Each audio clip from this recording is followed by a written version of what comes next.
তুমি কোথায় ঢুকেছো? হ্যাঁ, তুমি এর ভেতরে ঢুকেছো কেন?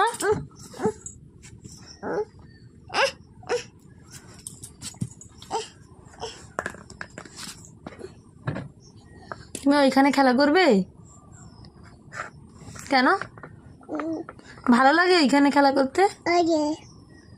ওইটে তুমি বেরোবে না ওখান থেকে?